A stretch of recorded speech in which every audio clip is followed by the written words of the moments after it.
Yeah? We also review foreign films here. This is not just a place for the biggest new releases or whatever was based on an old comic book this week. No, this is a classy establishment where we know our Murnau from our Eisenstein, our Fulci from our Fellini, and our Soderbergh from our Goldberg, where the real cahiers do their cinema and you can get your ozon on.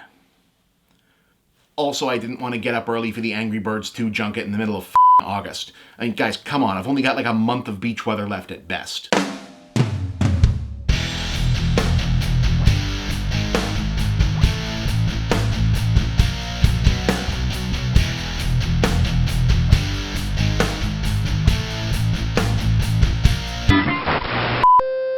The Bravest is a new movie about firefighters from mainland China, co-written and directed by Tony Chan, best known, if at all, to Western audiences for the 2015 Chinese-language remake of Bride Wars, which happened, based on the novel Tears of the Deepest Water by Mongolian author Balerje Yanwei, and inspired loosely by the first-hand accounts of real-life firefighters from a disastrous blaze in July 2010 Dalian province. Billed in its home country as the first modern Chinese drama to focus on a realistic, sort of, depiction of the integrated, multi-level teamwork dimension of an entire firefighting operation rather than one heroic lead character who happens to be a fireman. It relocates the action to the coastal city of Bindong and ups the body count from the real-life blaze from nobody, thankfully, to several, violently, and aligns the story on a set of intersecting character teams and individual melodramas in the fashion of an old-school American disaster movie. The setup, an accident at an oceanside oil field triggered by the laziness and negligence of an unidentified foreign oil tanker captain from We're Not Saying America, but it's America, caused several huge oil tanks to catch fire, and if not contained, they're going to explode.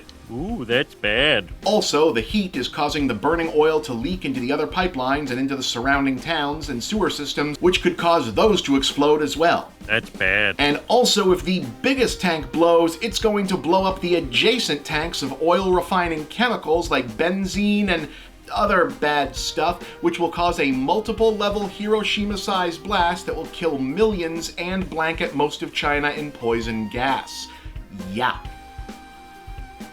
That's bad. Can I go now? Standing against this are an elite team of military-adjacent special unit firemen from the big city, several smaller rural units pressed into service from nearby, a response management team from the government, and a harbor crew maintaining the pumps feeding water directly to the fire hoses. Huang Xiaoming, who I don't think has had a major role stateside yet, so if people here know him, it's probably as Angela Baby's husband, has the lead as a disgraced former captain struggling with PTSD from a misjudged call in the opening act who's pressed back into service and clashes with uneasy former comrades, while in the requisite parallel storyline, his wife and young son are caught up in the human chaos of people trying to flee the city itself once word of the explosions get out. Other storylines include a small team of green recruits, featuring, yes, one hard-assed military drill instructor, and one especially clumsy cadet who gets on his nerves in particular, but might get a chance to prove his mettle when it counts, a comedically bickering, soon-to-be married couple working different sectors of the operation, one in management and one at the harbor, a tough but dedicated older captain, and wouldn't you just know it, some arcane kill switch machinery that might allow the day to be saved, but for some reason were built to require at least two people to platform their way through obstacles, turning specific switches by hand like a life or death Mega Man game.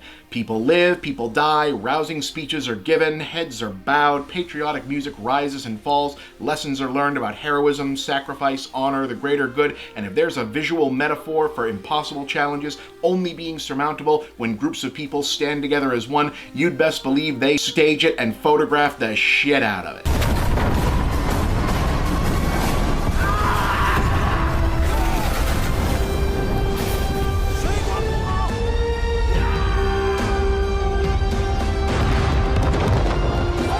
It's exactly as broad and melodramatic as I'm making it sound, as the film itself is the first of a semi-anthological trilogy of patriotic national pride films being released by its studio to coincide with the anniversary of the founding of the People's Republic, but it mostly really works, largely because Tony Chan is a solid director of this kind of material, and the actors give it a sincere, hard push, and, you know, this kind of binary, this is heroism and you will respect it, goddammit, hagiography, honestly fits the material of firefighters a lot better than it does military or cop movies where there's the moral ambiguity of human nature to complicate things, but here, where the practical scenario is just different flavors of good guy versus a force of nature with no human villain to contend with, really, that kind of energy is a natural fit. I mean, if you're doing what amounts to propaganda, this would be the natural subject. That being said, this kind of firefighting movie is only going to be as good as its fires, and in that respect, The Bravest is easily the best firefighter movie since Backdraft, and it might be the best of its type ever, in any language, period.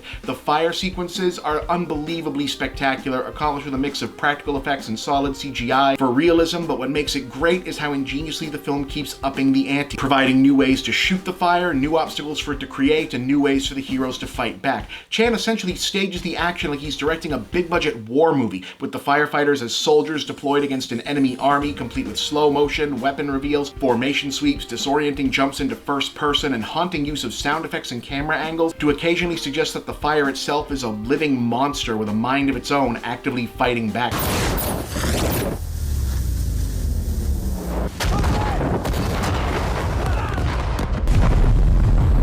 I don't think I've seen fire sequences like this ever. I don't know if I believe the physics of gags, like the guys building a firewall by hand or creating an emergency backdraft to redirect a fireball at the last second, but I bought it here. And, you know, it occurs to me, Sony and Bonafilm Group are barely even bothering to promote that they're giving this a limited release in the United States because it's already doing gangbusters box office in China. It was made for that hometown audience. It doesn't really need American dollars to break even, but I kind of feel like this is the sort of foreign film that people who don't think they'd ever like a foreign film much would change their mind about if it was available to them. You know, I mean, so much of what gets released as international cinema in the US is exclusively highbrow awards material or culturally specific cult stuff by design, but this is a movie where, even though, yeah, it's Mandarin with English subtitles, and maybe you wouldn't catch every single idiom if you're not fluent in Chinese, I feel like big action, drama, people working together to save their loved ones, and hey, firefighters, those guys are some badasses, right? As a sentiment is